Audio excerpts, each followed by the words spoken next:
Oh, perfect. That's just what I ordered. Oh, Marlon, you can't plan something this big and not have a few little things go wrong. Oh, my God, what's that? Is that a tornado warning? Did I hear a siren?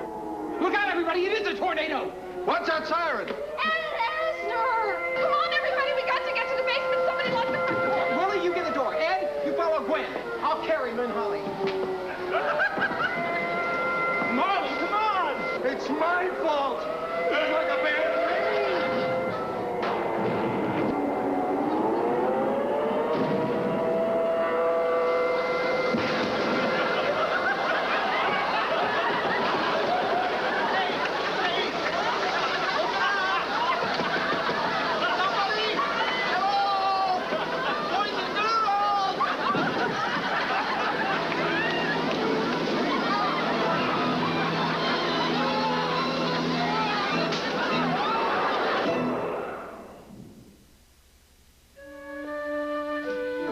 Are you comfortable, Mr. Asner?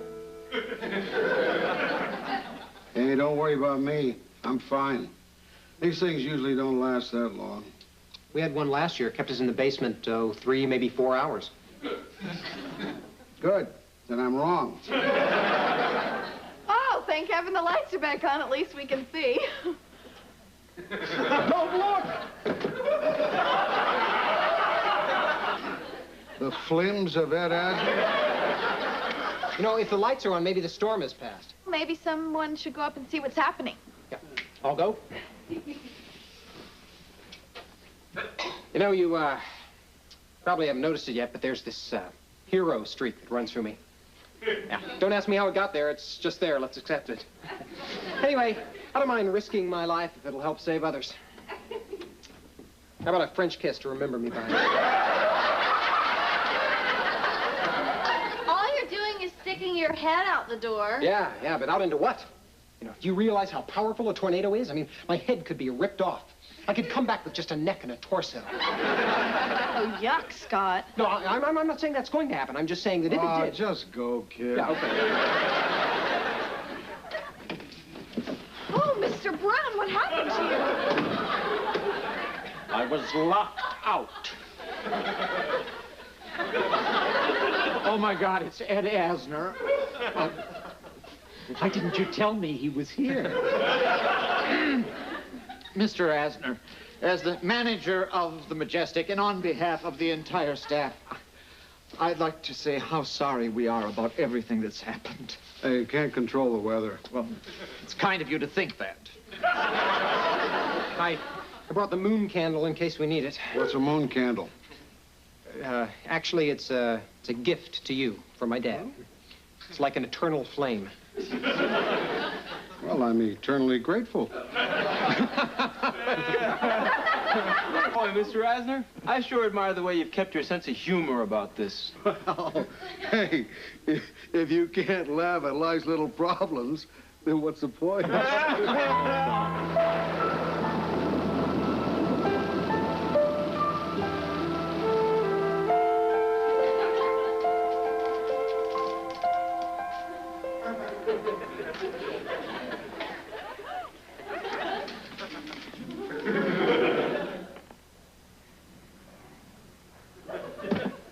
You think we should say something to him? What can we say? We've apologized for the weather. We've apologized for the banner. You told him how much you wanted to be in show business. We apologize for that. I think we're losing him, and there's nothing we can do. We can't just let him sit over there on a case of candy. All right, Creasman, why don't you go over and ask him to dance?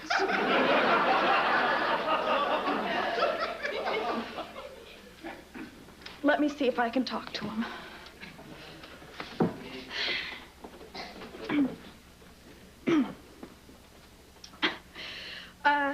Mr. Asner? Remember me? I'm Gwen. Hey, Gwen, how you doing? I know you probably hear this all the time, but, well, I just wanted you to know how much I loved you on the Mary Tyler Moore Show.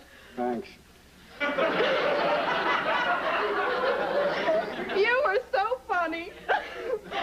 Oh, especially seeing those scenes between you and Mary. Oh, when she would go into your office, I would feel so much for her.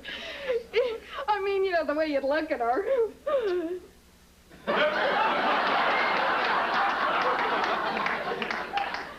Just like that. Boy, you could make her feel so small. He hates me. Hey, Mr. Asner, is that a raisin cluster you're eating? Yeah. Hey, guys, Mr. Asner found the raisin clusters. Oh. We were looking for those for over a year. Doggone it, this is ridiculous. We're all sitting down here feeling sorry for ourselves, and there's no reason why we can't do what we came here to do. So what if there's a tornado? The whole purpose of this evening was to pay tribute to this man. And if it's the last thing I ever do, I'm going to. Marlon, I don't think the basement is an appropriate place. Sure it is. Comb your hair, Leonard. We're going to have the Edward Asner Film Festival right here. What do you say, Ed? I don't think now's the time to do that. You're being modest, Ed. And becoming as that is on you, allow us to embarrass you just a little bit. First, I'd like to read a slew of telegrams that were sent to you by some well-known friends of yours. Marlon. I know you thought none of your Hollywood friends would be aware of what was going on tonight, but aware they were. Ed, you have no idea how much I wish I could be with you this evening, but my plans simply would not allow it. However, I wanted to wish you well on this very special night. My heart and thoughts are with you. Love, Mary. Graziella, your housekeeper. Well, that's about it for the telegrams. Now, the next thing we had planned was to show one of your films. But without getting too technical, Ed, we don't have a projector. So my suggestion would be for you to me just get up in front of everybody and do a scene from one of your movies. What?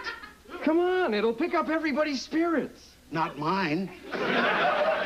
What do you say we do a scene from that movie that first introduced you to the film-going public? Kid Galahad. You remember who your co-star was in that one? I really wasn't a co-star in that film. Elvis Presley.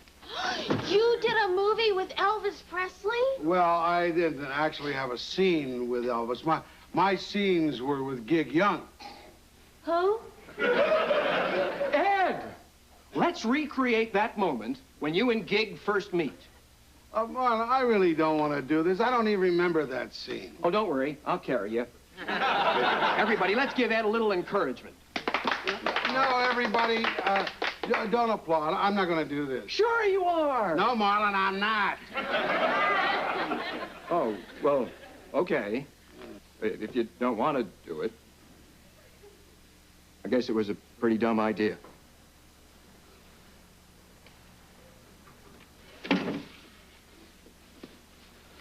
Oh, hey, Marlon, don't do that. You want it? No. I just don't want you to feel responsible. I really appreciate that you tried to do this. I wouldn't have come here otherwise. Sure.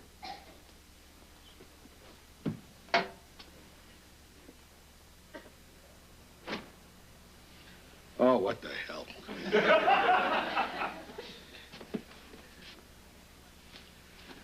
My name's Frank Gerson. I'm a district attorney. I'm a guest of Letterman's. Lieberman's. Lieberman's. What can I do for you? What do you know about Otto Danzig? We got nothing to talk about, Mr. Gerson. I don't know about that.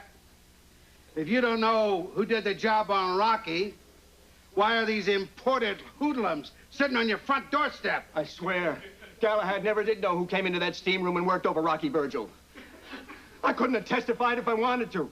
But you will testify about what happened last night. After what they did to Lou, I'll sing for you like a bluebird. But right now, if you don't mind, Mr. Gerson, I got Sugar Boy Romero on my mind.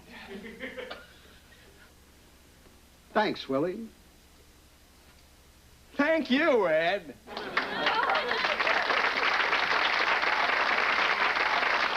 Oh, you know, I can't tell you how many times I've gone over that scene with you in my head. This is the richest moment of my life. I've stood toe-to-toe with my idol, and I wasn't disappointed. Neither was I. I don't hug.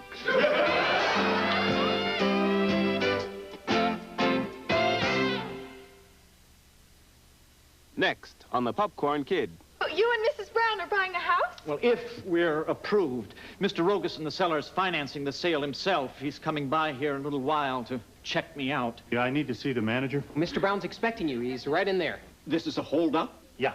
But I've never been held up in my life. Oh, well, then you do.